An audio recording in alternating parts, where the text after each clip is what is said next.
Selalu berdoa. Minta agar Allah kasih istiqomah. Ya. Saya sudah sampaikan tadi dalam bahasan doa kita, ibu berdoa dipertahankan nikmat yang sedang ada itu lebih afdal daripada dosa masalah sedang ada minta solusinya. Minta ya Allah mudah-mudahan saya selalu konsisten dalam sholat saya on time ini. Ya Allah tambahkan kekhusyuan buat hambamu. Ya Allah berkahi dan seterusnya. Itu kita minta.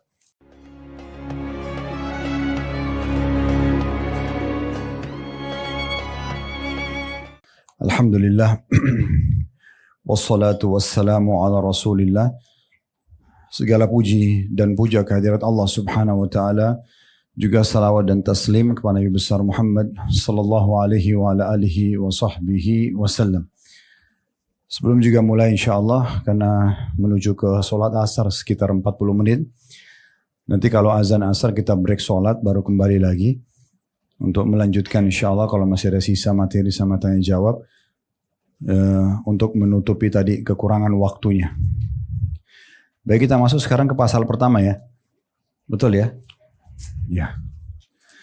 Melanjutkan pada buku kita agar doa dikabulkan. Sebab-sebab terkabulkan dan tertolaknya doa berdasarkan Al-Quran dan As-Sunnah. Yang ditulis oleh Dr. Said Ali bin Wahf Al-Qahtani. Hafidahullah.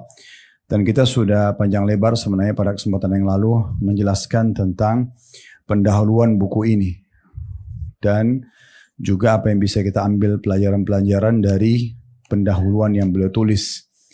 Karena semua orang yang menulis buku itu wajib punya pendahuluan. Yang nanti orang kalau baca bisa faham apa sebenarnya yang dia inginkan. Semua apa yang dipaparkan setelah itu dalam bentuk tulisannya. Karena buku ini terdiri dari halamannya ratusan ya. Itu 164 lembar. Jadi pendahuluan yang kita bahas satu pertemuan yang lalu itu memberikan gambaran kepada kita apa saja yang penulis ingin sampaikan 164 lembar ke depan gitu. Baik, kita masuk ke pasal pertama.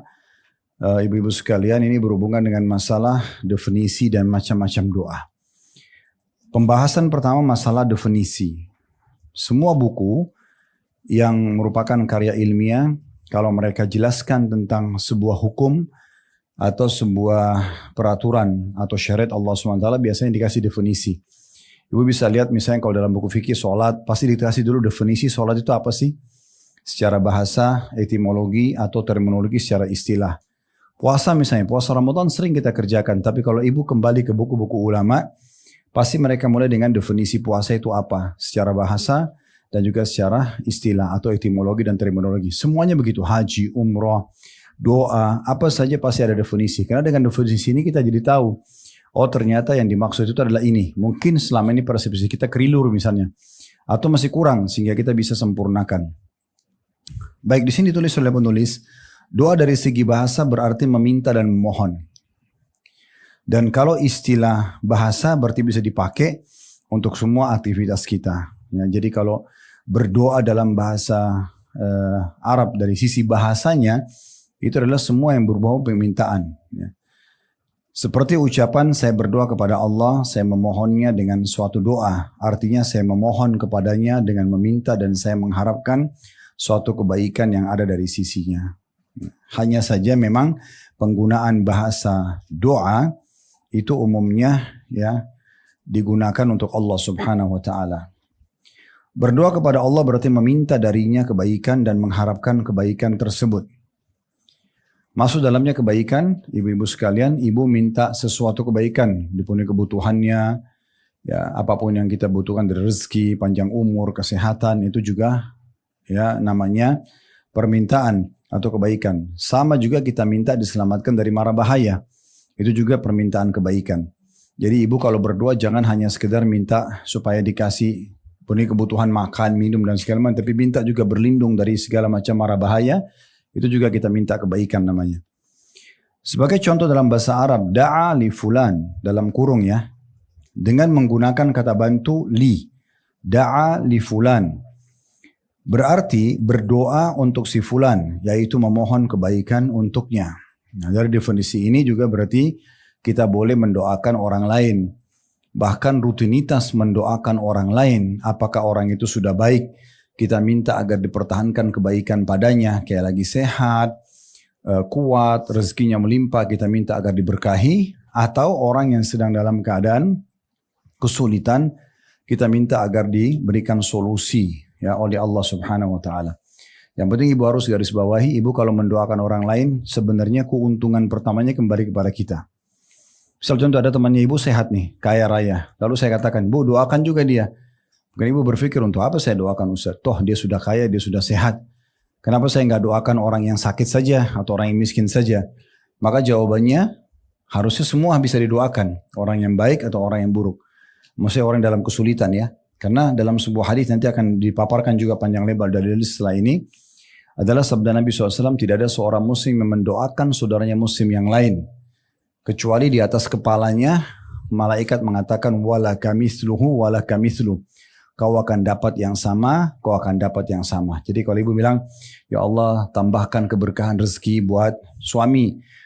Suami doakan istrinya, teman untuk temannya. Atau ada orang yang memang kita tiba-tiba tahu dia punya perusahaan maju. Kemudian kita lagi berkunjung atau datang ke sana, kita mengatakan semoga Allah berkahi.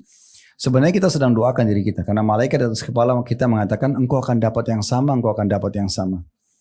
Nah berarti dari sini hati-hati ibu ya. Kalau ibu misalnya malah bilang semoga dia celaka, ya, semoga dia bangkrut. Nah itu berarti seperti kita sedang mendoakan diri kita. Ulama mengatakan kalau orang yang berdoa ini bukan orang yang dizalimi, maka doanya itu kembali kepada dia. Misalnya kita cuma hasad saja, iri sama tetangga, iri sama orang.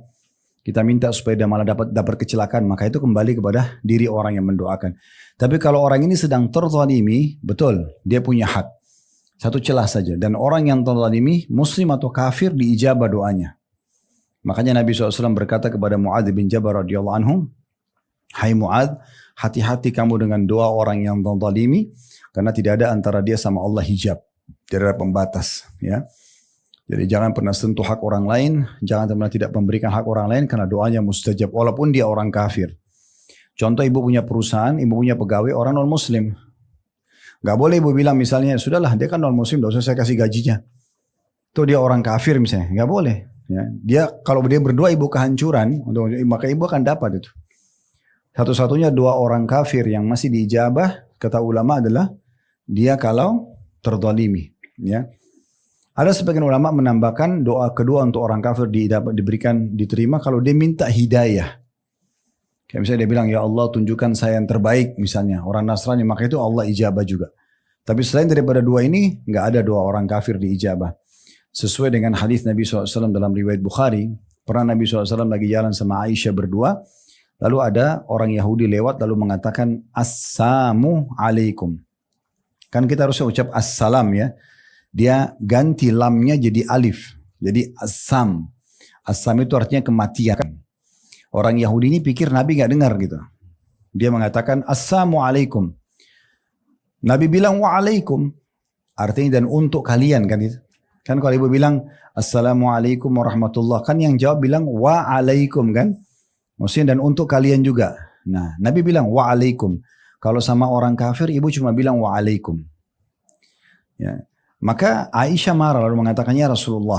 Sambil dia marahin Yahudi itu mengatakan semoga kematian untuk kalian. Kata Nabi SAW, tenang hai Aisyah. Tenang. Dia Aisyah mengatakan, ya Rasulullah apa anda tidak dengar apa yang mereka bilang? Nabi SAW bilang, saya dengar. Apa kau tidak dengar jawabanku? Dia bilang kematian buat kalian. Saya juga bilang untuk kalian kan selesai. Ya. Lalu Nabi bilang apa? Ingatlah doa kita orang muslim. Kemarin mereka diterima sama Allah.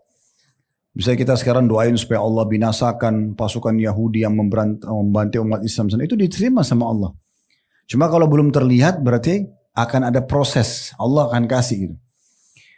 Kemudian doa mereka untuk kita nggak diterima. Misalnya ada orang kafir bilang hancurkan umat Islam. Itu tidak akan terjadi. Nah seperti itulah. Ini definisinya ya. Jadi kita di sini dari definisi juga bisa ambil pelajaran untuk mendoakan kebaikan untuk orang lain. Daripada ibu marah-marah saja, selalu cari kesalahan orang, doakan. Ya, supaya dapat hidayah. Karena doa adalah ibadah. Kita doakan. Saya pernah kasih contoh di pertemuan kita yang lalu, kalau ibu sedang misalnya menghadapi ada orang jahat nih, dia utang gak bayar. Kita punya dua opsi. Opsi pertama, ibu rasa ibu terzalimi, oh ya Allah hancurkan dia. butakan matanya, pincangkan kakinya, misal contoh gitu. Karena dia jengkel gitu kan. Oke, Allah ijabah karena ibu kan terzalimi, ibu punya hak ya. Tapi ingat, hanya sebatas itu. Itu cuma balas dendam namanya. Oke, Allah butain matanya, habis itu ibu gak dapat apa-apa. Tapi kalau ibu bilang, ya Allah kasih dia hidayah, berikan dia petunjuk, gerakkan hatinya supaya dia mau bayar utangnya, mudahkan dia membayar. Lalu Allah kasih dia hidayah, dia bayar. Lalu dia orang baik, setelah itu mungkin dia dengar nasihat di pengajian, mungkin dia dinasihati oleh seseorang, misalnya dia dapat hidayah. Semenjak itu sampai kapanpun dia meninggal, ibu dapat pahala dia. Karena ibu terlibat dalam mendoakan kebaikan. Nah yang kedua ini yang positif, gitu kan? Karena semua orang bu pasti akan pernah ditipu orang. Ya, ini sering saya sampaikan. Kalau ada di sini ibu-ibu yang tidak pernah ditipu sama orang, coba mana angkat tangan bisa? Terus ceritakan saya 30 tahun, 40 tahun, 50 hidup tidak pernah ditipu orang. Ya. Ada di antara kita tidak pernah digunjing, difitnah, diganggu orang. Semua orang laluin itu. Disitulah dibutuhkan kesabaran gitu kan, ada pahalanya sendiri. Maka kita tinggal berdoa kebaikan supaya Allah keluarkan kita dari masalah itu, supaya Allah berhentikan orang tersebut dan berikan hidayah dari kejahatan dia.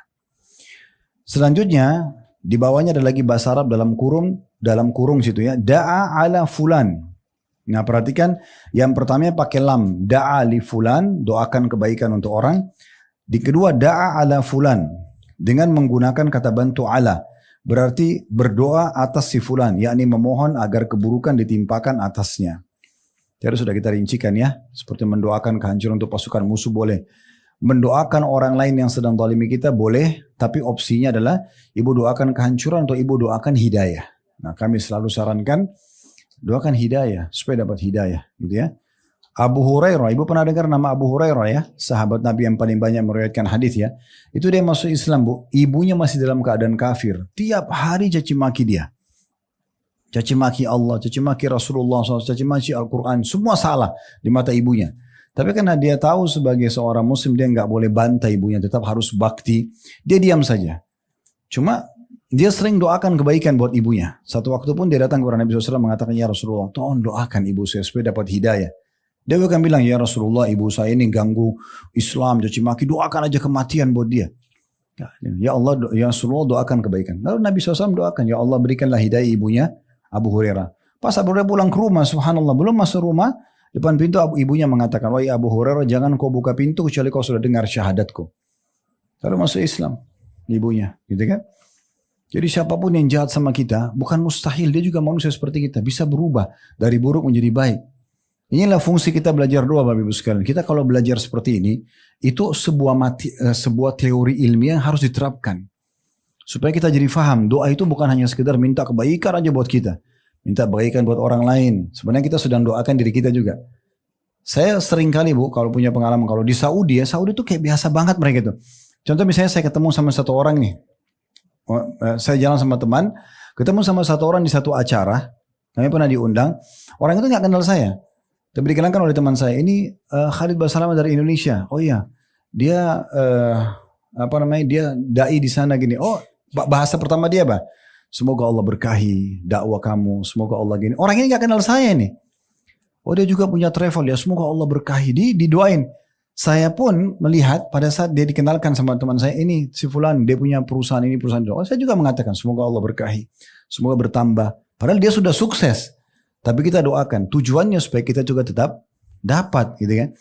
Jadi sering berbagi. Jadi bukan hanya makanan, bukan cuma minuman, bukan cuma harta yang kita berbagi. Doa pun kita berbagi gitu kan. Terutama dengan orang-orang terdekat sama kita. Ya. Walaupun orang itu dalam kondisi menyusahkan kita, doakan supaya dapat hidayah. Misal ada seorang ibu diuji sama Allah, anaknya nakal sekali. Suka buat masalah buat ibunya gitu kan. Bagaimana caranya? Doakan. Doa itu bisa masuk ke dalam hati manusia, bisa menembus benteng musuh, bisa mengangkat penyakit tanpa operasi pun.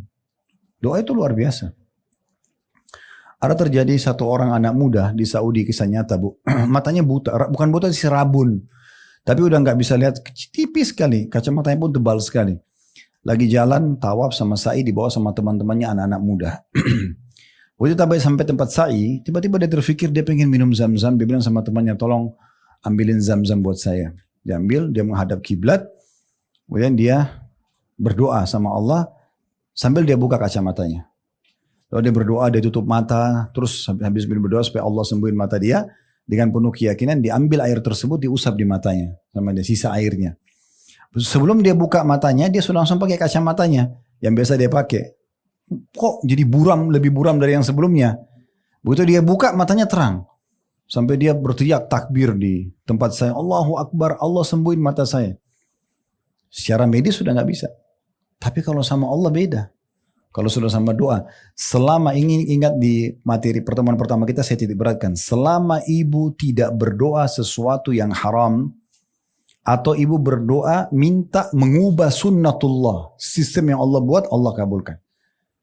Contoh misalnya ibu minta uang supaya berjudi, itu Allah nggak kabulkan. Atau ibu berdoa, ya Allah saya tidak suka malam, ganti aja jadi siang, nggak usah ada malam. Atau saya tidak suka laki-laki, hilangkan laki-laki semua. Ini bentrok sama sunnatullah kan. Sistem Allah nggak bisa. Harus ada malam, ada siang. Harus ada laki-laki, ada perempuan gitu kan. Itu nggak mungkin. Nah kalau ibu tidak berdoa, dua hal ini diterima sama Allah sementara. Itu poin juga perlu digarisbawahi. Kata beliau, jadi doa, kita kembali ke buku kita ya. Jadi doa berarti permohonan hamba kepada Robnya dengan cara memohon dan meminta. Bisa pula berarti mensucikan, memuji, dan makna yang sejenis dengan keduanya. Doa adalah bagian daripada zikir, dan zikir sendiri ada 3 macam. Baik, sampai sini dulu kita jelaskan lagi. Doa adalah permohonan dan dia ibadah, Bu ya. Ingat, saya ulangi lagi di pertemuan pertama juga kita pernah ulangi nih. Ibu kalau mau nulis tulis, ini penting pesannya ya. Yaitu berdoa meminta dipertahankan nikmat yang sedang ada lebih afdal. Doa agar nikmat ya, minta dipertahankan lebih afdal daripada masalah sedang terjadi lalu minta solusi. Itu lebih afdal. Saya ulangi lagi, doa meminta dipertahankan kebaikan lebih afdal daripada berdoa minta diberikan solusi pada saat masalah terjadi. Jadi kayak misalnya ibu sekarang lagi sehat nih, Masya Allah, Alhamdulillah sehat. Gak ada masalah dalam rumah tangga, gak ada masalah dalam pekerjaan, semuanya terpenuhi. Ibu berdoa, ya Allah pertahankan, berkahi. Itu lebih besar pahalanya. Dibandingkan ibu lagi ada masalah, baru ibu bilang, ya Allah berikan saya solusinya. Artinya apa? Tidak ada alasan untuk tidak berdoa. Ada kan orang kadang-kadang kayak bilang berdoa bu ya, mau doa apa ya? Gitu loh. Kan semua sudah ada. Ada pasangan, ada anak, ada makanan, ada kekayaan, ada rumah. Ya justru itu minta pertahankan. Supaya Allah pertahankan. Itu lebih besar pahalanya dibandingkan nanti ada masalah baru minta solusinya. Dan dalam sebuah hadis yang lain juga sudah kita ingatkan pertemuan yang saya ulangi lagi. Kata Nabi SAW, kenali Tuhan kalian pada saat kalian sedang lapang. Lagi lapang, dia akan mengenali kalian pada saat kalian sedang sulit. Jadi kalau kalian ditanya, mau nggak bu, ibu lagi sakit, minta kesembuhan, ibu lagi bangkrut, minta supaya dikembalikan kekayaannya, atau lagi ribut supaya bahagia kembali. Tentu orang semuanya mau. Caranya gimana? Justru pada saat kita lagi lapang berdoa. Ya. Lagi enak-enak sama suami, sama anak-anak, gak ada masalah. Ya Allah berkahi, ya Allah pertahankan. Itu lebih baik daripada nanti ada masalah baru berdoa. Walaupun dua-duanya bisa ya. Itu kalau kita lagi sakit, kita minta supaya disembuhkan boleh. Tetapi ini penting sekali. Jadi saya ulangi, berdoa dalam kondisi, dalam meminta dipertahankan nikmat lebih afdal daripada meminta ya solusi pada saat permasalahan sedang jadi, walaupun dua-duanya boleh gitu. Selanjutnya ada juga tambahan di sini, beliau mengatakan doa adalah bagian daripada zikir.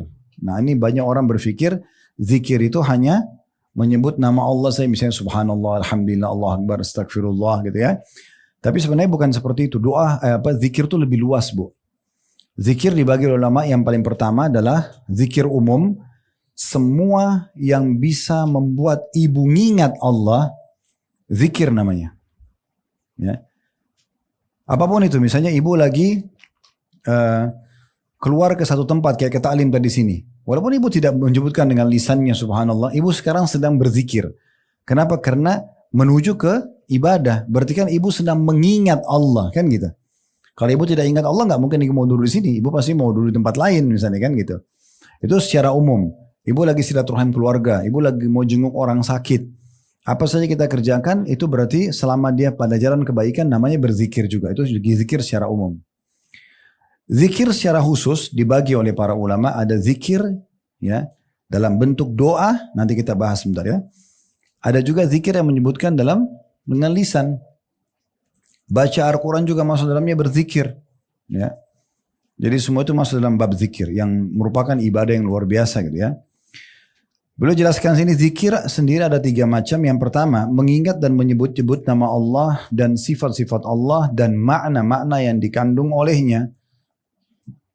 Dan memuji, mengesahkan Allah dengannya serta mensucikannya, n-nya besar kata ganti Allah ya, dari segala yang tidak patut baginya. Itu zikir ya. Dan zikir ini terbagi lagi menjadi 2 macam kata beliau. Yang pertama ungkapan puji-pujian dari orang yang berzikir kepada Allah Subhanahu wa taala dengan menyebut-nyebut namanya dan sifat-sifatnya ya. Dan bagian inilah yang disebutkan dalam beberapa hadis seperti subhanallah, walhamdulillah, wala ilaha illallah, wallahu akbar. Maha suci Allah, segala puji hanya bagi Allah, tidak ada Tuhan yang berhak disembah kecuali Allah, Allah Maha besar.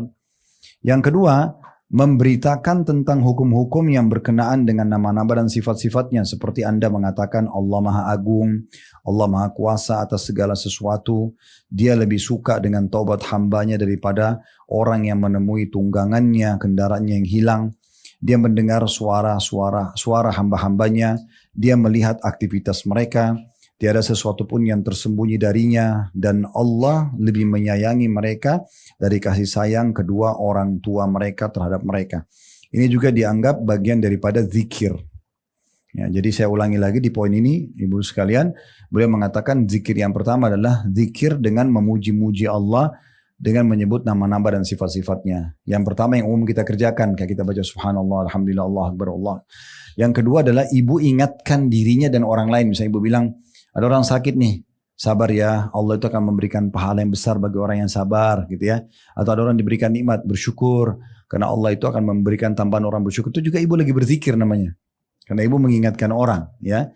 Seperti diantaranya ke pengajian kita seperti ini.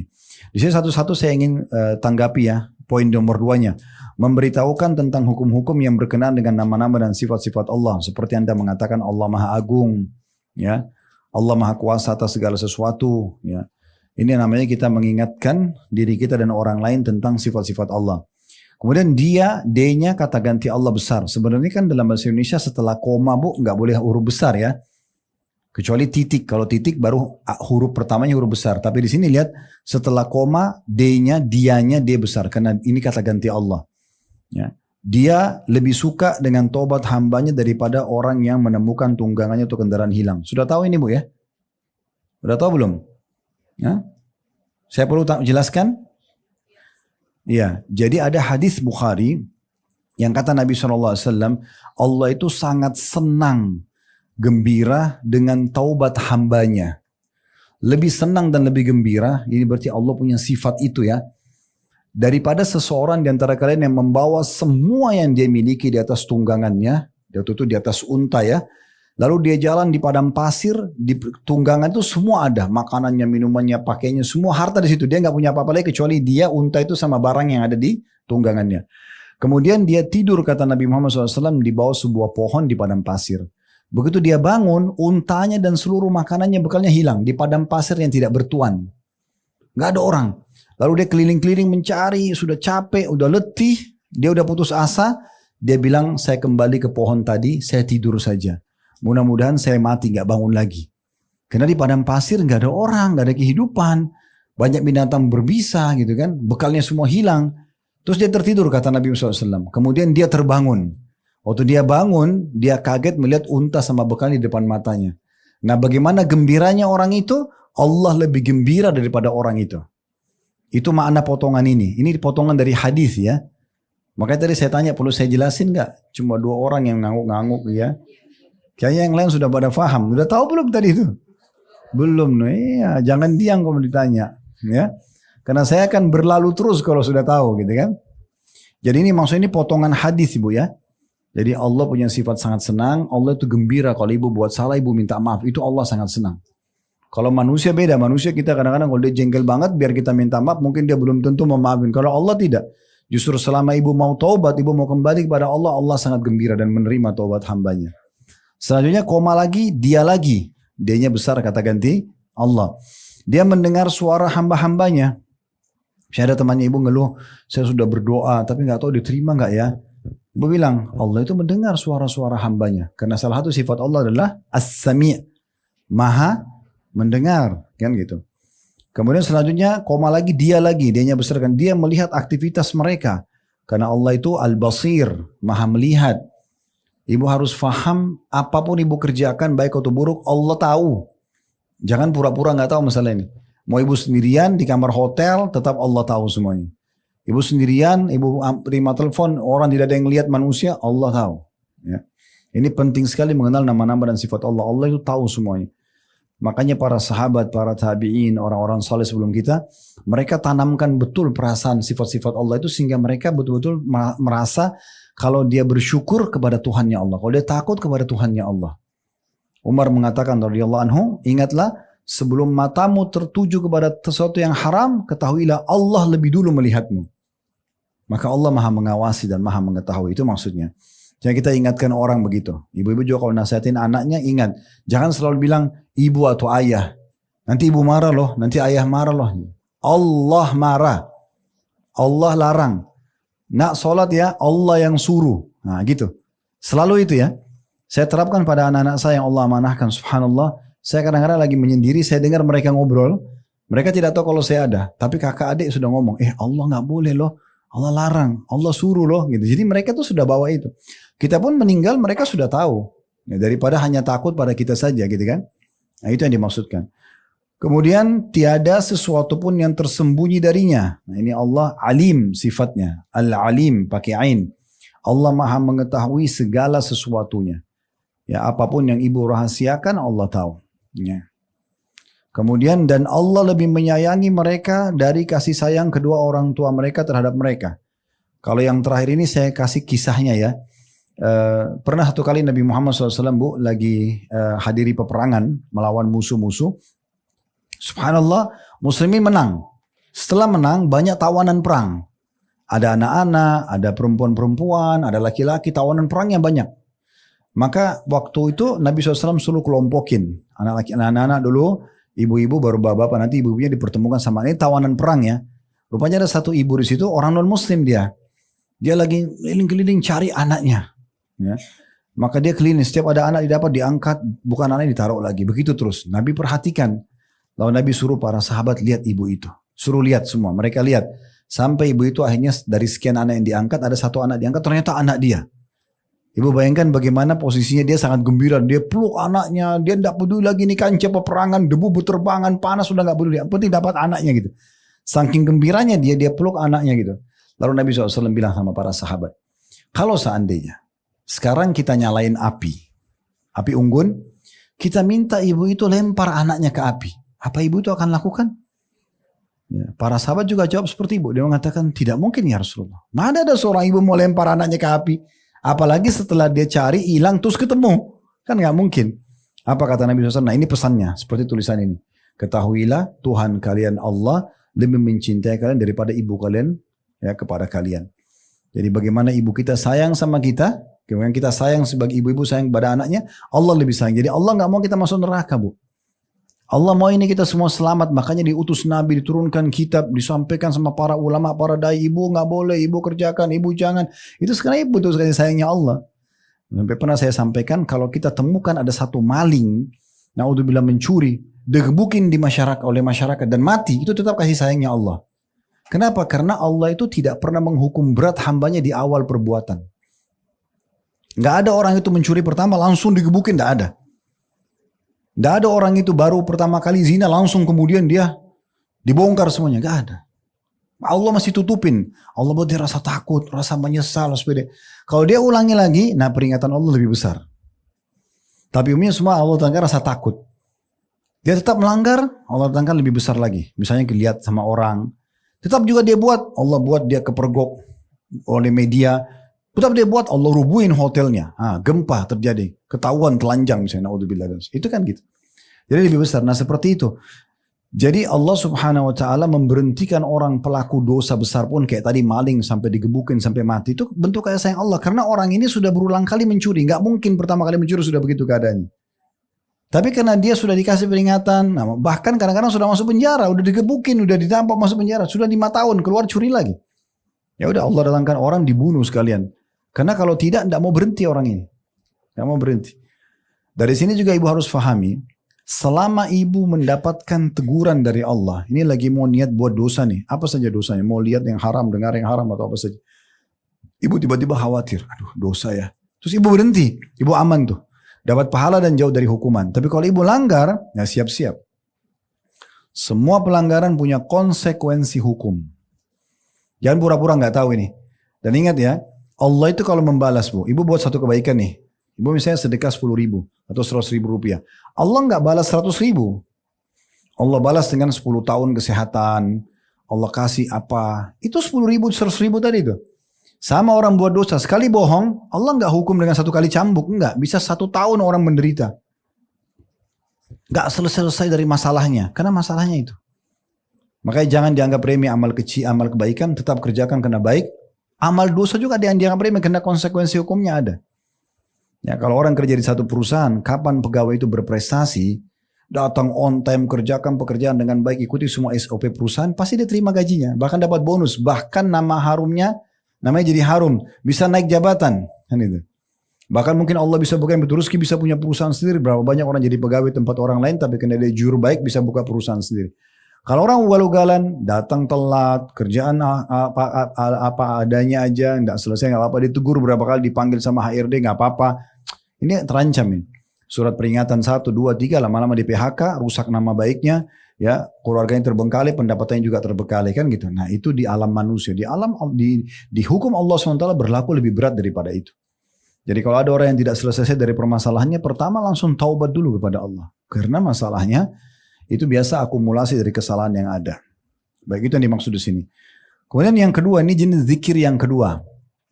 Mengingat dan menyebut perintah Allah, larangannya, halal, haram, dan segala hukum yang ditetapkannya, dengan bersikap melakukan perintahnya dan meninggalkan larangannya, mengharamkan apa yang diharamkannya dan menghalalkan apa yang dihalalkannya. Zikir seperti ini juga ada 2. Jadi ini maksudnya poin kedua jenis zikirnya, yaitu ibu selalu mengingat, oh ini halal, ini perintah kerjakan, ini halal dinikmati, ini larangan ditinggalkan. Nah itu juga sama dengan berzikir, walaupun lisan kita sedang tidak menyebutkan zikrullah. Zikirnya 2 macam. Yang pertama mengingat Allah dengan memberitakan bahwasanya dia memerintahkan perkara ini, melarang dari perkara ini, dia menyukai ini, membenci perkara ini, dan ridho dalam masalah ini. Ya. Kemudian yang kedua mengingat Allah atau berzikir berkaitan dengan perintahnya, maka langsung melaksanakan perintah tersebut, dan berkaitan dengan larangannya maka segera menjauhinya dan menghindarinya. Jadi zikir poin nomor 2 ini selalu mengingat dan menyebut-nyebut Allah. Dibagi 2, dengan cara mengingat Allah akhirnya dengan mengingat itu jadi patuh. Yang kedua adalah mengingat larangan Allah lalu meninggalkan segera. Karena tahu itu haram. Zikir yang ketiga yaitu zikir dalam kurung mengingat dan menyebut anugerah, nikmat dan kebaikan Allah. Ini termasuk zikir yang paling agung. Zikir yang disebutkan di atas berjumlah 5 macam. Ya. Zikir ya, juga bisa terbagi menjadi 3 macam.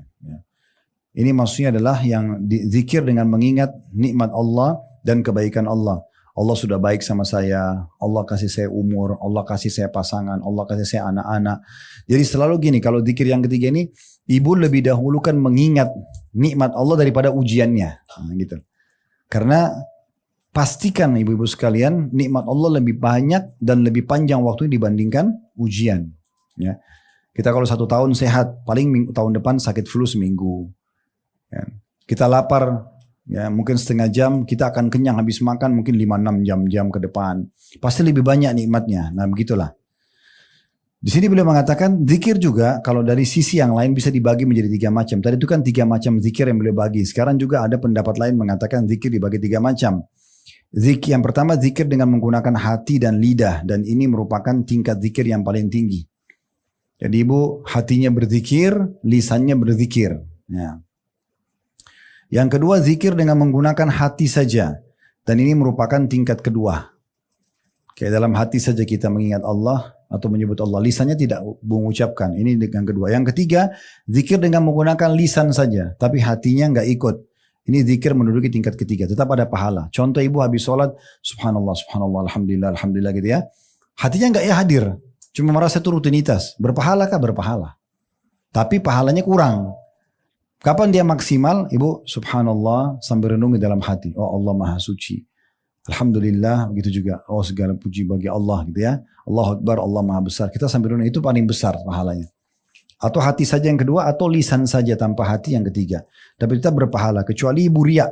Kalau ibu riya, baru nggak diterima. Ya, pamer sama orang baru nggak diterima. Ya. Beliau mengatakan, jadi definisi zikir adalah melepaskan diri dari sifat lalai dan lupa kepada Allah. Kenapa dibahas zikir panjang lebar? Karena doa bagian daripada zikir. Ya. Yang dimaksud dengan lalai ialah meninggalkan sesuatu dengan usaha manusia itu sendiri. Sedangkan lupa ialah meninggalkan sesuatu tanpa usaha dari manusia tersebut. Zikir juga memiliki tingkatan-tingkatan. Jadi sudah dibagi 3 ya.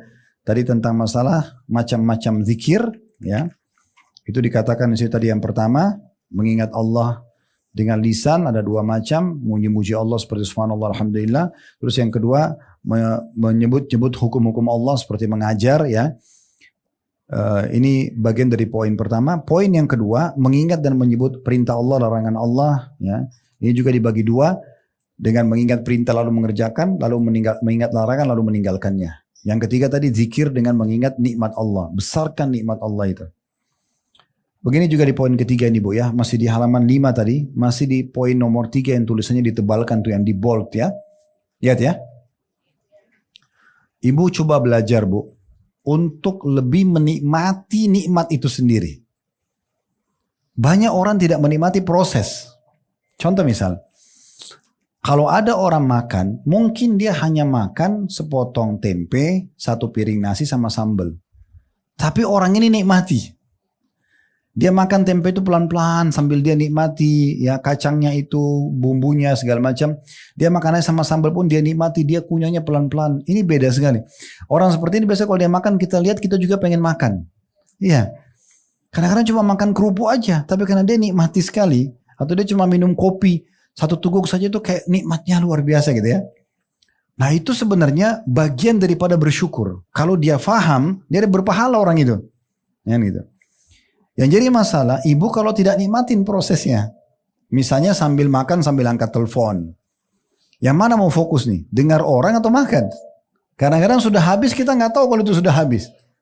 Itu tidak nikmati. Menikmati proses itu bagian daripada bersyukur. Ya, itu penting sekali ya. Coba sekarang setiap ibu kerjakan apapun, nikmatin apa yang sedang dikerjakan. Lupakan dulu yang lain. Kalau kita lagi makan nasi, tempe sama sambal, lalu kita bayangkan ayam, kambing, itu jadi nggak enak ini. Iya nggak? Nikmatin ini aja, gitu kan? Nikmatin aja prosesnya. Ibu kalau lagi duduk sama suami atau suami sama istri, duduk berdua. Sekarang masanya ngobrol berdua, ya. Mungkin mata saling menatap, orang saling perhatian, tangannya sambil genggaman, bukan sibuk dengan handphone, lihat dinding, gitu kan? Atau sambil lihat TV. Ini nggak nyambung ini. Dia nggak nikmati itu.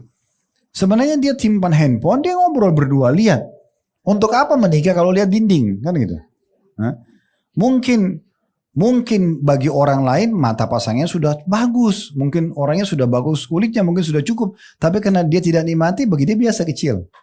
Ya, coba lebih dinikmatin. Anak-anak yang Allah kasih, besarkan nikmat itu. Bayangkan ada orang yang tidak diberikan anak misalnya, atau diberikan anak kurang dari anak kita. Ya, itu kan kita akan terus nikmatin semua hal-hal yang seperti itu. Nanti akan jadi besar itu, ya. Nikmati setiap langkah kaki kita yang bisa melangkah kakinya, tangan kita bisa menjama, lidah kita bisa merasakan, ya. Bibir bisa mengucap, lidah bisa mengecap, tangan bisa menjama, kaki melangkah, kemaluan masih berfungsi. Ini semua nikmat yang tidak terhingga. Makanya kata Nabi SAW, Man asbaha aminan fi sirbi. Siapa yang tiba di pagi hari, dia aman di negerinya, atau di kotanya, atau di rumahnya. Dia aman, dia bangun, aman, tidak ada gangguan, tidak ada penjajahan. Kayak teman-teman di Palestina sekarang, tidur nggak tidur, mereka tetap terancam. Kita sekarang sudah dibebaskan sama Allah dari Belanda. Alhamdulillah 79 tahun kita merdeka. Itu luar biasa nikmat itu. Lalu kata Nabi SAW, mu'afan fi jasadi. Sehat jasadnya. Ibu tadi bangun pagi, sehat. Ya. Kemudian lahu kutu yaumi, dia punya makanannya untuk hari itu, faka'anna mahizat lahu dunya bihadzafiriha. Maka sama saja dunia sudah datang kepada dia seluruhnya. Sebuah nikmat yang besar. Jadi coba besarkan, ibu minum air, beda dengan hanya sekedar hilangin haus dengan nikmatin air itu. Duduk ikuti sunnah Nabi, baca bismillah. Tahu bu, Abdullah bin Umar radhiyallahu anhu, pernah dengar sahabat ini ya? Beliau kalau minum air satu gelas bisa 10 sampai 11 kali tegukan. Baca bismillah, dilepas, alhamdulillah. Dia nafas dulu, dia nikmatin, baru dia minum lagi, bismillah, dilepas lagi. Bayangkan 10 kali sampai 11 kali baca bismillah, 11 kali baca alhamdulillah. Berapa banyak pahalanya? Plus lagi dinikmatin sama dia itu. Kalau kita kan minum habis langsung. Apa kata Nabi SAW? Jangan minum seperti unta. Ini maaf yang lagi minum, saya bukan singgung ya. Bukan, maksud saya secara umum. Jadi Nabi SAW bilang apa? Jangan minum seperti unta. Unta itu bu, kalau minum, dia kalau nyedot air dia nggak berhenti. Sampai di dalam perut dia itu ada kayak kantong. Itu kalau tidak salah penelitian ilmiah bisa nampung 10 liter air. Ya, salah satu kan Allah bilang wa ilal ibili, tahu ayatnya enggak? Wa ilal ibili kaifa khuliqat, dan kepada unta lihatlah bagaimana kami ciptakan. Itu ulama adakan penelitian, ada lebih dari 15 kelebihan unta. Di antaranya unta itu punya 2 kelopak mata.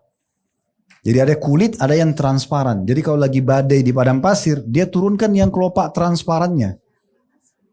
Itu bisa ibu lihat di YouTube, ada itu ya. Kemudian bibirnya dipecah 2 oleh Allah. Sehingga dia bagian tengah tuh bibirnya pisah. Dia kalau itu untuk makan makanan berduri, ya supaya tidak luka bibirnya, gitu kan. Kakinya dibuat tinggi, badannya besar. Itu ternyata untuk perjalanan jauh. Unta itu bisa 3 hari 3 malam nggak makan, nggak minum bisa. Nah salah satunya di perutnya itu bu ada kantong, kayak gentong. Itu bisa isi sampai 10 liter air. Makanya orang-orang dulu, masih termasuk Nabi Muhammad SAW dan para sahabat orang-orang Arab dulu, kalau mereka perjalanan jauh, mereka lebih suka unta daripada kuda. Kalau mereka kehabisan bekal makanan dan minuman, mereka sembelih untanya, dagingnya diambil, airnya itu diminum. Dan itu tidak tercampur dengan kotoran, kuasa Allah.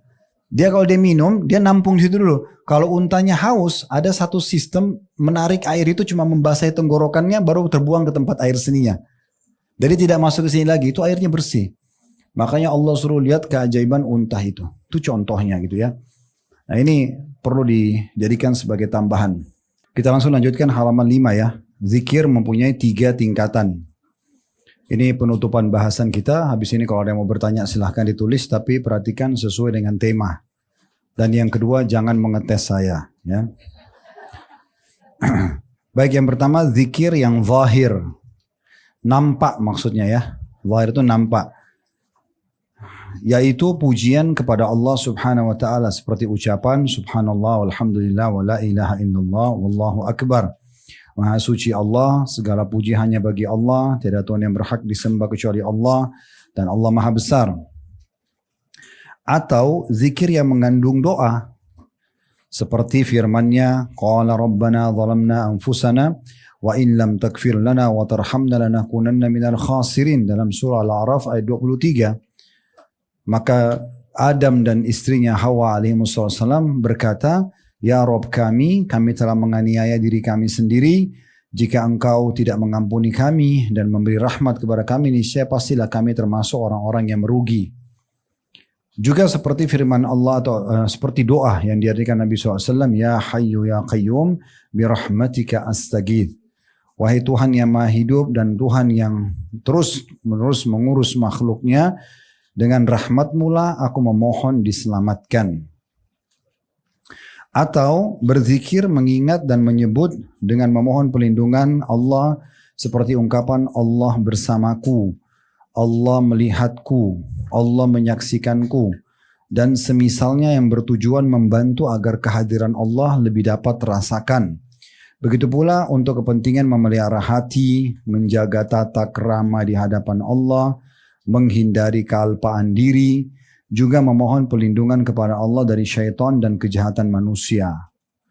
Dan zikir-zikir yang diajarkan oleh Nabi SAW menghimpun 3 macam zikir ini, yaitu memuji Allah, berisi doa, permohonan, serta menghadirkannya sehingga mencakup perlindungan yang sempurna, kebeningan hati, menghindari kealpaan diri, dan berlindung dari godaan syaitan. Ini namanya zikir zahir, zikir yang nampak. ibu memuji-muji Allah, baik sendiri ataupun depan orang, tapi dengan nampak berzikirnya. Nah, dibagi tadi dengan bagian-bagian tersebut. Bisa langsung menyebut zikir kepada Allah, bisa berdoa, bisa juga berbicara untuk menghadirkan Allah dalam diri, mengatakan Allah selalu mengawasi saya, Allah selalu menjaga saya, Allah memperhatikan saya dan seterusnya. Juga membaca zikir-zikir yang biasa Nabi SAW ajarkan. Seperti tadi dikatakan, Ya Hayyu Ya Qayyum, wahai Zat yang Maha Hidup dan terus menerus mengurus makhluknya, birahmatika astaghith. Dengan rahmatmu lah aku memohon. Yang kedua, zikir khafi atau samar-samar. Yaitu zikir yang menggunakan mata hati atau hati semata. Agar terhindar dari sifat lalai dan lupa, merupakan penghalang antara Rabb dan hati manusia. Keharusan hati untuk menghadirkan Allah menjadikannya seolah-olah melihat Allah. Sebenarnya sih ini rincian dari tadi ya, yang sudah kita bahas. Cuman ini beliau mendatangkan pendapat-pendapat ulama yang menjelaskan tentang masalah zikir. Semuanya kalau kita gabung, ini akan menyempurnakan pemahaman kita tentang zikir dan doa. Ya. Kalau tadi terang-terangan, zahir, kalau ini khafi, tersembunyi. Dan yang ketiga adalah zikir hakiki. Yaitu Allah SWT menyebut hambanya, fadhkuruni adhkurkum washkuruni wala takfurun. Dalam surah Al-Baqarah ayat 152. Karena itu ingatlah kamu semua kepadaku, niscaya aku pun akan ingat kepadamu. Dan bersyukurlah kepadaku, dan jangan kamu mengingkari nikmatku. Ini berarti zikir hakiki, maksudnya kita berzikir, Allah pun langsung merespon pada saat itu. Ya. Sesuai juga dengan sabda Nabi SAW, Yaqulullahu ta'ala, Ana inda dhanni abdi bi, wa ana ma'ahu idha dhakarani. Fa in dhakarni fi nafsi, dhakartu fi nafsi, wa in dhakarni fi mala'in, dhakartu fi mala'in khairi minhum. Wa in taqarraba ilai shibran, taqarrabtu ilaihi dhira'an. Wa in taqarraba ilai dhira'an, taqarrabtu ilaihi ba'an. Wa in atani yamshi, ataitu harwala. Allah Ta'ala berfirman, aku bertindak berdasarkan sangkaan hambaku terhadapku. Dan aku bersamanya apabila ia mengingatku. Jadi kalau ibu lagi sakit, ibu bersangka misalnya Allah akan sembuhin saya. Nah, itu sangka baik, itu bagus. Allah akan berikan sesuai dengan prasangkanya. Oh, Allah nggak akan sembuhin saya. Ya sudah, sesuai dengan prasangkanya. Allah kasih. Jadi kita selalu harus bersangka baik kepada Allah. Dan bersangka itu bagian daripada zikir. Dan aku bersertanya apabila ia mengingatku. Kalau selalu kita mengingat Allah, dalam setiap keadaan kita, Allah akan selalu bersama kita. Dan Allah mengatakan apabila ia mengingatku dalam dirinya, aku akan mengingatnya juga dalam diriku. Saya kayak ibu lagi sendiri, lagi di mobil, lagi di rumah, ibu sambil berzikir. Baik itu dengan lisan tadi ya, subhanallah, alhamdulillah, wa la ilaha illallah, atau berdoa. Atau misalnya menyampaikan kepada orang yang sedang telepon-teleponan sama kita, sabarlah, Allah bersama orang yang sabar. Segala macam hal, masuk dalam majelis zikir seperti majelis ilmu seperti ini berzikir. Itu kalau kita sendirian, Allah ingat sendiri, Allah juga mengingat dirinya. Kalau hamba itu mengingatku di hadapan sekumpulan orang, kayak kita dalam majelis ilmu begini, atau ibu lagi di pasar, di mall, ibu tetap berzikir, karena rame orang, bukan ibu rame-rame berzikir ya. Tapi maksudnya ibu berzikir tapi di halayak umum. Maka Allah mengatakan, maka aku, hanya besar kata ganti Allah, akan mengingatnya di hadapan sekumpulan makhluk yang lebih baik dari itu. Maksudnya para malaikat. Jika ia mendekatkan diri kepadaku sejengkal saja, maksudnya ada upaya sedikit dari kita untuk dekatkan diri kepada Allah, maka Allah mengatakan aku akan mendekat kepadanya sehasta. Ya. Maksudnya sesiku ya. Dan jika dia mendekatkan diri kepadaku sehasta, satu siku, maka aku mendekatkan dirinya, mendekat kepadanya ya sedepa, selengan. Ya. Apabila dia mendekatkan diri kepadaku dengan berjalan, maka aku akan mendekatkannya dengan berjalan cepat atau berlari kecil. Maksudnya ibu sedikit aja berusaha untuk mendekatkan diri kepada Allah, Allah akan memberikan banyak sekali ya perasaan kita dekat dengan Allah. Kayak ibu hadir majelis ilmu begini, mungkin cuma 1 jam kita duduk, tapi seakan-akan ini bisa jadi bekal sebulan, 1 tahun ke depan, bahkan mungkin bisa seumur hidup.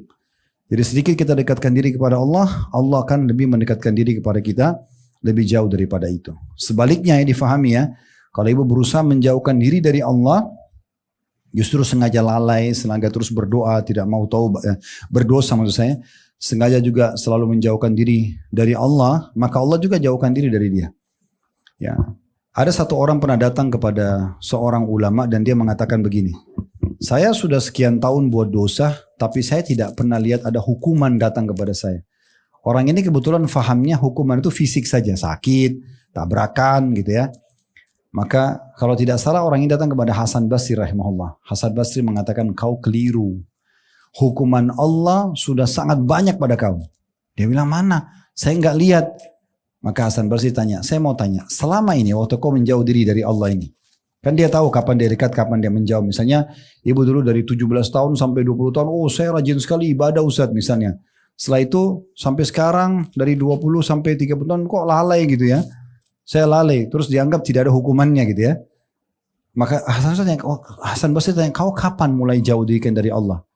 Dia bilang sudah sekian tahun, saya tidak ibadah kepada Allah. Tapi nikmat ada rezeki, ada segala macam berjalan, tidak ada hukuman secara fisik. Maka kata Hasan Basri kau keliru. Sudah berapa lama kau menjauhkan diri dari Allah? Sudah sekian tahun. Oke, kata Hasan Basri begini. Saya mau tanya, selama kau jauhkan diri dari Allah ini, kamu bisa sholat tepat waktu? Dia bilang nggak bisa. Kamu bisa sholat malam? Dia bilang nggak pernah.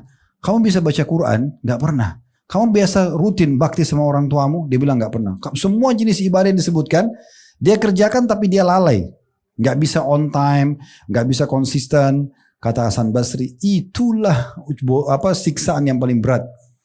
Karena kalau Allah membenci seorang hamba, Allah buat dia tidak mau beribadah.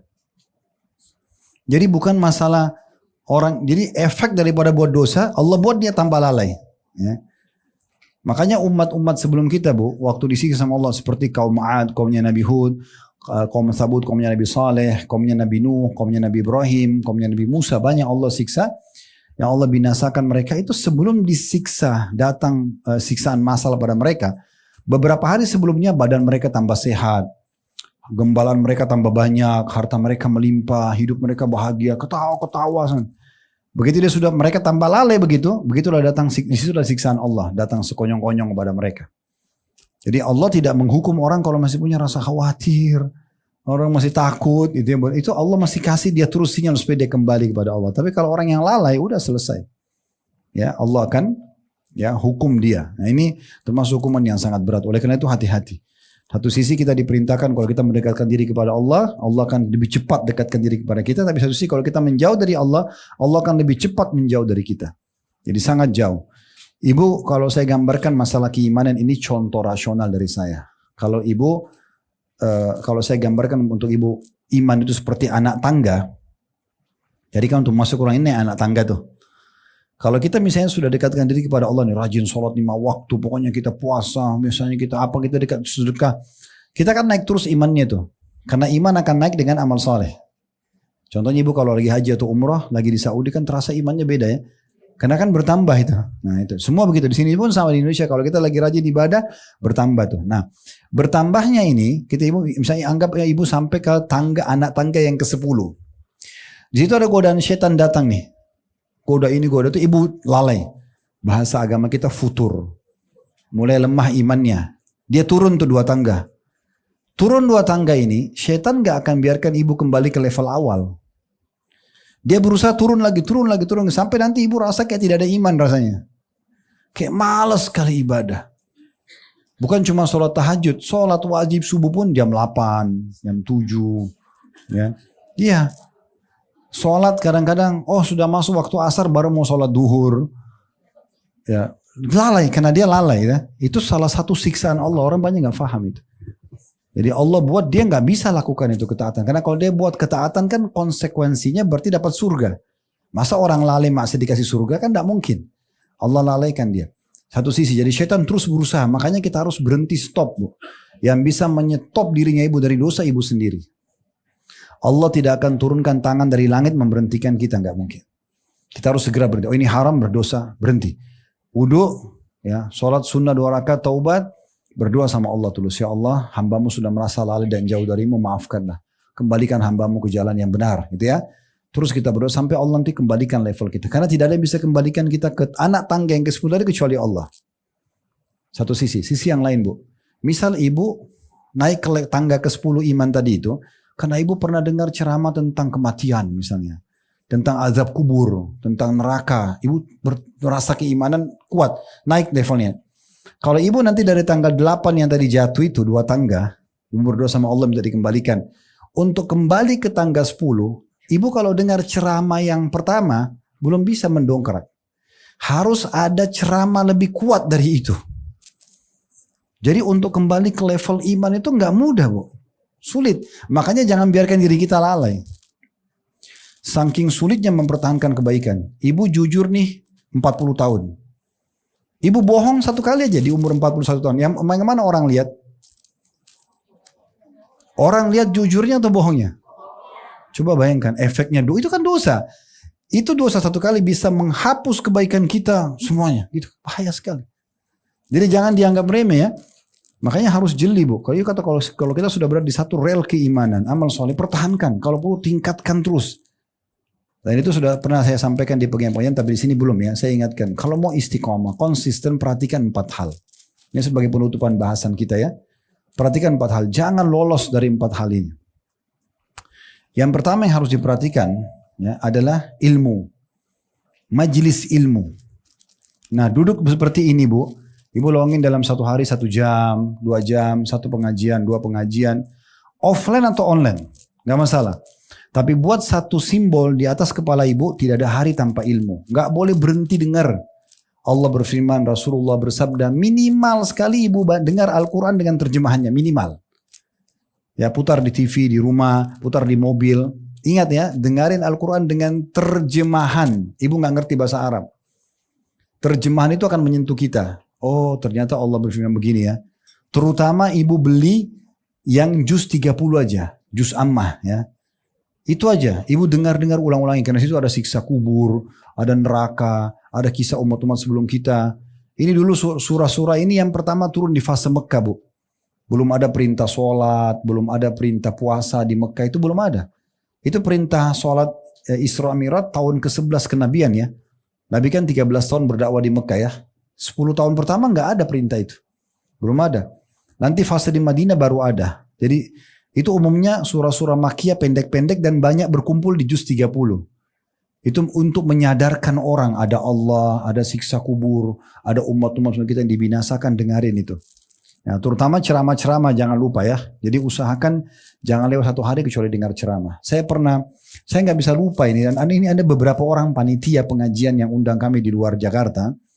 Itu hari saya pernah ke Bali, saya ke Makassar, hampir semua kota lah di Indonesia, alhamdulillah sudah pernah kami injakkan kaki. Rata-rata panitia yang undang saya, itu mengkritik saya karena mereka pasang flash disk di mobilnya. Ada juga yang pasang hard disk, itu full ceramah. Dia kalau starter mobil, dia atau supirnya langsung connect ceramah itu. Begitu dia turun belanja atau ketemu teman, naik, starter lagi, lanjut lagi ceramahnya. Ceramah itu yang lanjut. Kebetulan sih teman-teman panitia kena undang saya, memang mereka dengarin ceramah saya itu.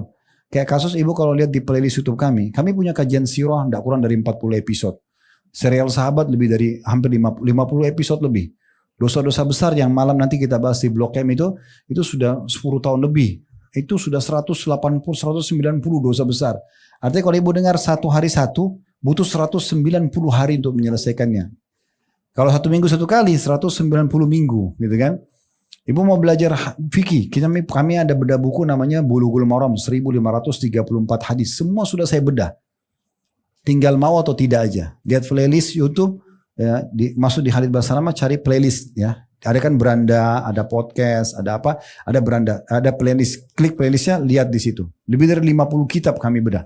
Mau belajar hadis, ada Sahih Hadis Qudsi, ada Sahih Targhib Tarhib, ada Riyadus Shalihin. Ini rata-rata ribuan hadis. Ibu tinggal dengar ya. Ibu mau belajar tentang apa saja insya Allah ada di situ. Kurang lebih termasuk buku kita ini baru kami bedah ini ya. Ini baru 2 pertemuan tapi nanti akan diupload juga di YouTube. Tapi banyak sekali buku-buku yang sudah kita angkat. Jadi yang pertama ilmu, Bu. Pokoknya ibu rasa ibu harus faham baik-baik.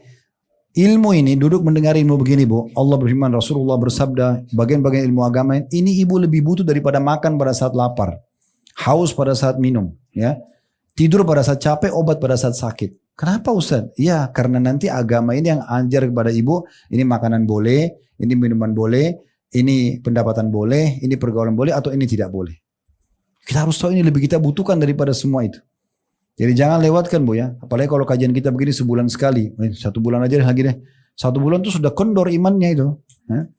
Makanya sekarang dengan ada media mudah luar biasa. Kalau zaman dulu belum ada handphone kayak kita sekarang, Bu, itu susah orang menuntut ilmu. Jalan 1 bulan pergi kemana. Imam Bukhari itu kadang-kadang mengambil 1 hadis 1 bulan pergi 1 bulan pulang. Coba bayangkan 1 hadis. Ibu sekarang bisa dengar dengan luar biasa. Itu sudah kalau tidak salah mendekati 10.000 jam. Ya, ceramah-ceramah kami di YouTube itu bisa dinonton banyak sekali. Ya, seperti ibu dengar sekarang ini salah satunya banyak sekali yang bisa ibu dengar. Itu baru dari kami, belum yang lain. Banyak ustaz-ustaz kita yang lain bisa didengar gitu ya. Jadi yang pertama majelis ilmu. Kalau mau konsisten, mau istiqamah, mau berada di real iman tidak turun, itu harus ada ilmu. Karena pondasi iman itu ilmu. Tidak ada iman orang tanpa ilmu, nggak mungkin. Ibu mengkhayal, mau rajin sholat malam, mau rajin sedekah, bakti, tidak ada ilmunya nggak mungkin. Dengar begini majelis ilmu setengah jam, 1 jam, pasti akan bertambah imannya.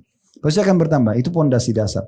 Kalau iman sudah ada, berasal ilmu, baru iman, maka semua perintah Allah kita bisa kerjakan, semua orang kita bisa jauhi. Karena keimanan itu. Yang kedua, yang harus diperhatikan, komunitas.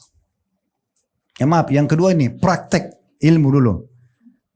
Praktek ilmu, amalkan. Banyak orang hadir majelis ilmu begini, oh bagus ya ceramahnya, oh bagus ya bukunya, sudah dapat apa? Penceramahnya nggak tambah gemuk, ibu udah tambah gemuk, nggak ada bertambah apa-apa. Apa gunanya pujian itu? Nggak ada gunanya, nggak ada manfaatnya. Angin lalu, kamu hebat ya, kamu pintar ya, kamu bagus, terus bisa apa? Gak ada. Ya, dan ibu perlu garis bawahi ya, kalau ada saudara kita muslim ibadahnya bagus, jangan dipuji di depannya.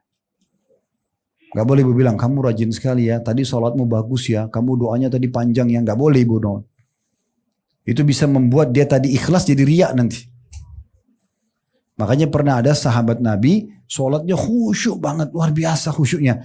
Saking khusyuknya sampai ada orang duduk sebelah Nabi bilang, ya Rasulullah, saya suka orang ini, ibadahnya bagus banget. Kata Nabi SAW, jangan kau perdengarkan.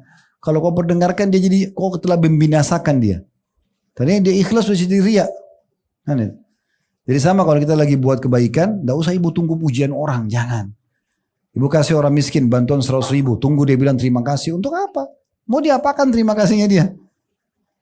Kasih orang terima kasih nggak masalah. Kalau selama kita karena Allah nggak ada hubungannya orang itu terima kasih atau tidak. Kan begitu.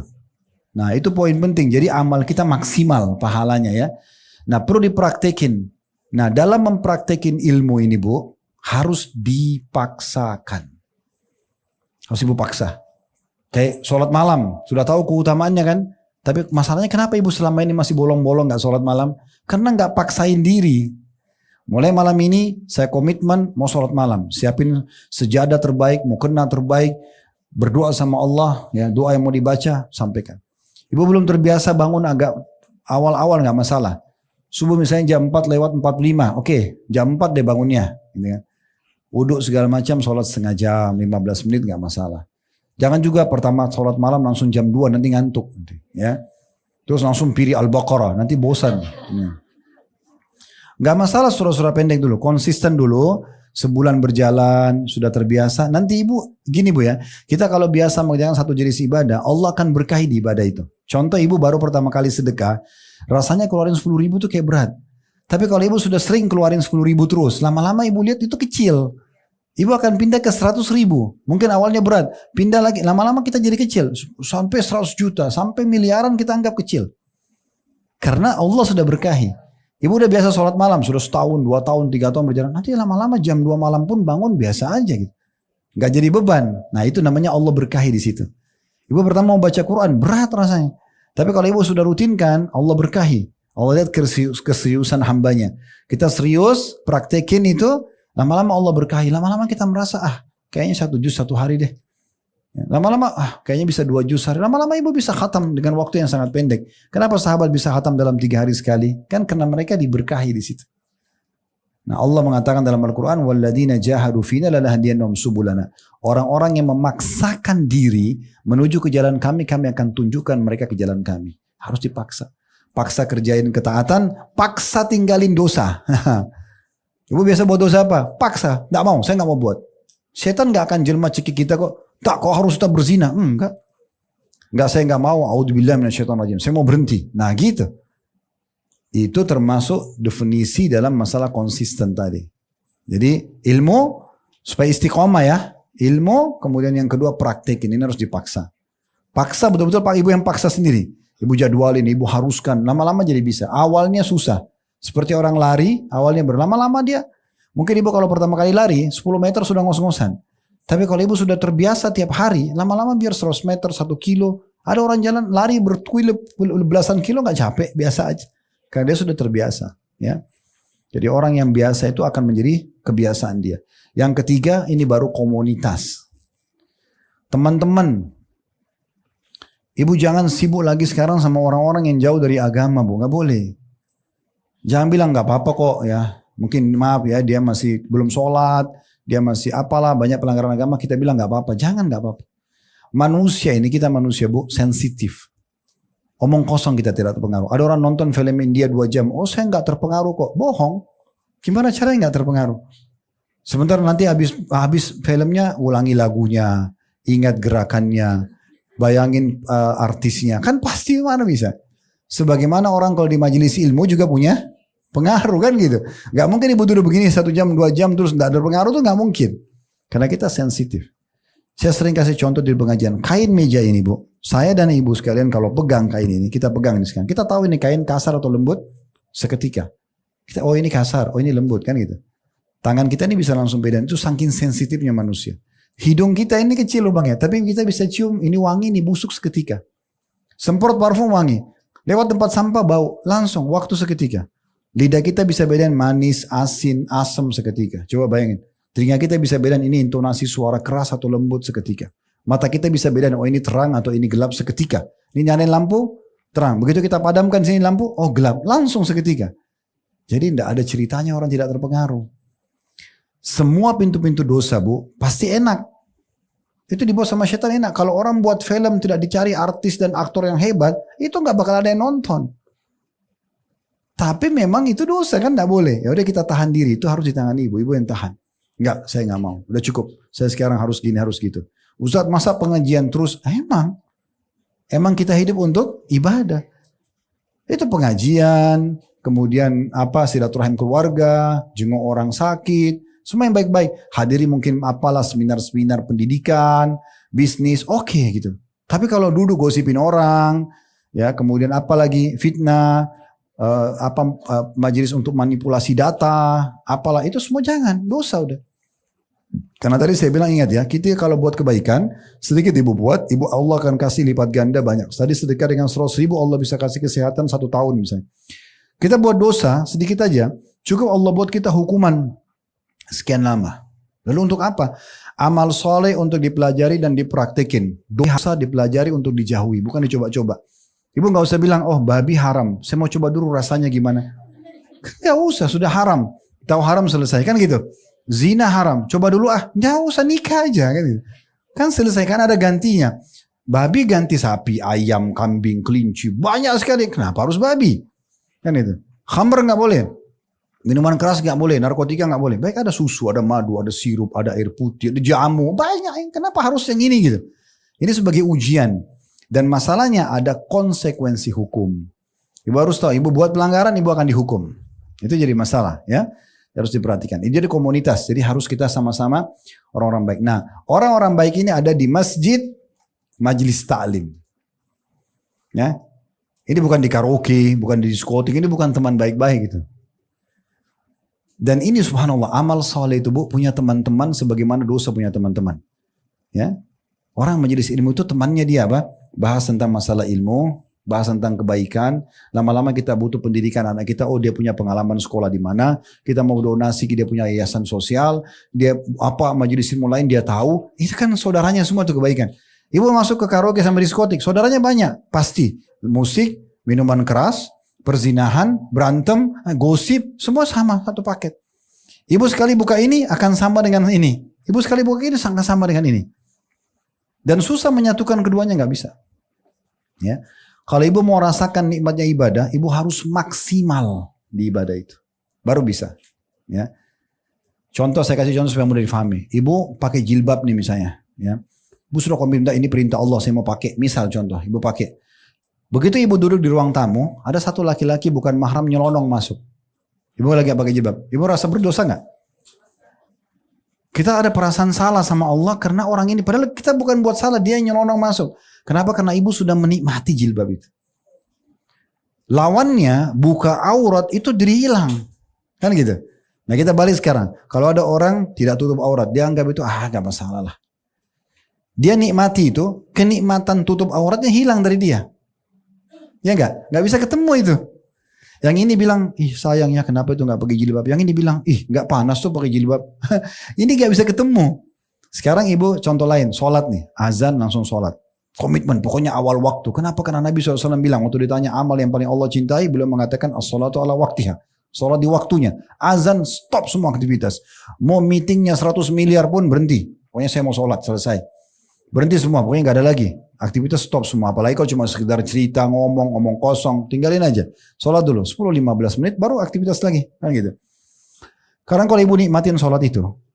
Ini kenikmatan dosanya. Dosanya apa? Tinggalin sholat. Ya gak? Ini hilang. Ibu nanti bilang, itu orang gak sholat sayang banget ya. Kenapa? Karena ibu sudah nikmatin ini. Kenikmatan ininya hilang, gitu gak? Nah kita balik sekarang. Kalau ada orang yang tidak sholat, dia nikmati itu. Tidak peduli azan terdengar, hayya ala sholat dari masjid ini. Lewat 10 meter, masjid lagi sana, hayya ala sholat. Ayo sholat, ayo sholat. Gak penting. Gak peduli sama dia. Apa sholat? Gak usah, gak penting. Di sana. Dia nikmati itu. Kenikmatan ibadahnya, rajin sholatnya hilang dari dia. Ya, gak bisa ketemu. Begitu semua puasa, jangan tidak puasa. Sama. Pendapatan halal sama pendapatan haram. Tidak bisa ketemu ini bu. Gak bisa. Kalau ibu masih mau di tengah-tengah. Misalnya ibu sholat, tutup aurat, iya. Tapi masih gosip. Ini nanti terganggu ini. Sholatnya gak bisa khusyuk. Karena masih ada nodanya. Ya, masih ada nodanya itu. Karena gak bisa. Ibu mau khusyuk nih. Ini harus betul-betul bersih dia. Baru bisa naik dia. Kalau ibu mau nikmat ibadah itu harus naik begini timbangannya. Dosanya di bawah begini. Baru bisa. Kalau ibu balik dosanya naik. Ibadahnya turun. Ini gak ada khusyuk. Gak ada sama sekali. Malas sholat. Gempa bumi terjadi pun biasa. Di kota sana biasa aja. Gak. Tapi kalau ibu imannya naik begini. Ibu dengar sedikit guntur aja. Astagfirullah ada apa ini. Kita langsung tersentuh gitu ya. Kita sudah. Seperti Abdullah bin Mas'ud bilang pada saat dengar guntur di Kufah atau di kota Irak waktu itu. Beliau mengatakan benar-benar ini peringatan dari Allah di langit kepada penduduk bumi. Ini peringatan keras. Kalau sekarang suara guntur itu di atas bisa Allah gelegarkan di bumi. Kan gitu. Jadi begitu pekahnya mereka.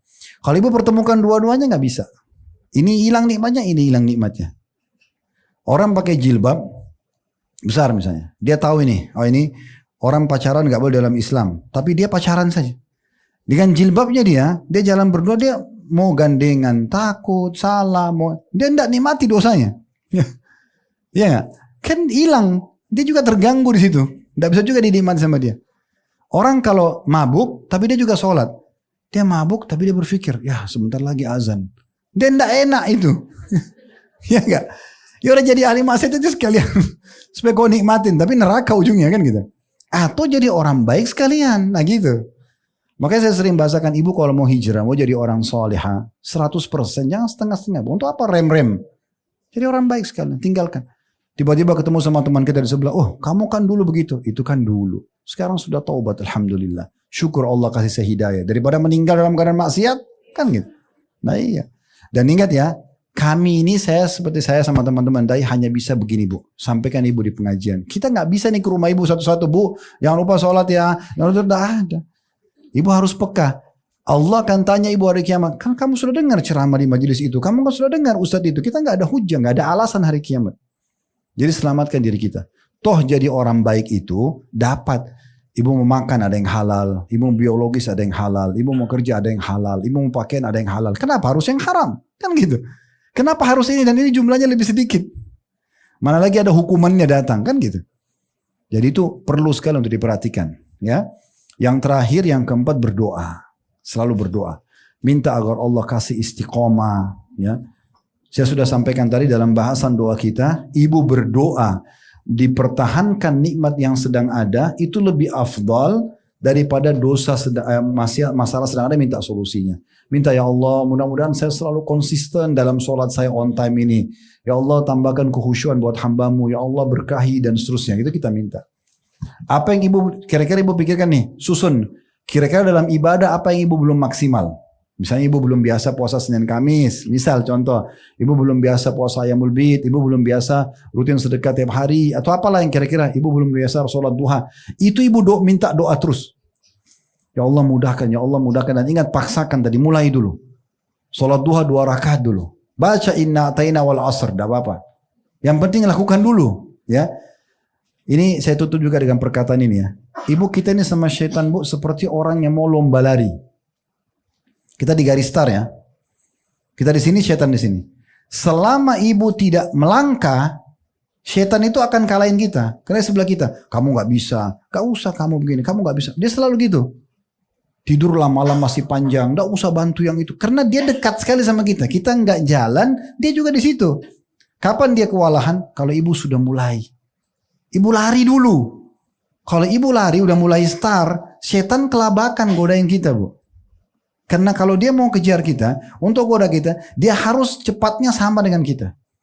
Kalau ibu itu injak gas yang luar biasa, pokoknya mulai sekarang Senin Kamis saya nggak mau tahu, saya nggak mau tinggalkan sholat malam, saya harus tiap malam 2 salat, tidak mau tahu. Pokoknya apapun bisikan syaitan, saya nggak mau tahu, udah syaitan rajim. Pokoknya saya begini konsisten, begitu ya. Maka syaitan ini dia lari, dia harus sama kencang sama kita. Itu pun bayangkan kalau orang lagi lari kencang, dia kalau teriak kita dengar, kita nggak bisa dengar juga kan? Karena kita sudah sangat kencang larinya. Makanya orang-orang yang sudah istiqomah benar itu nggak bisa digoda syaitan, susah. Kan gitu. Karena dia sudah lari. Dia baru digoda sedikit azan masjid. Langsung sholat. Habis sholat baca buku, baca Quran, zikir. Dari ibadah ke ibadah lain. Jadi syaitan nggak bisa godain dia. Nah begitu. Dan ini ingat. Kami sekali lagi cuma bisa sampaikan seperti ini Bu. Ibu harus ambil keputusan sendiri. Ingat. Waktu terbatas, ajal kalau datang penyesalan akan datang terakhir. Jadi ibu harus selamatkan diri. Ya sebelum menyesal terakhir, maka ambil pelajaran. Allahu a'lam.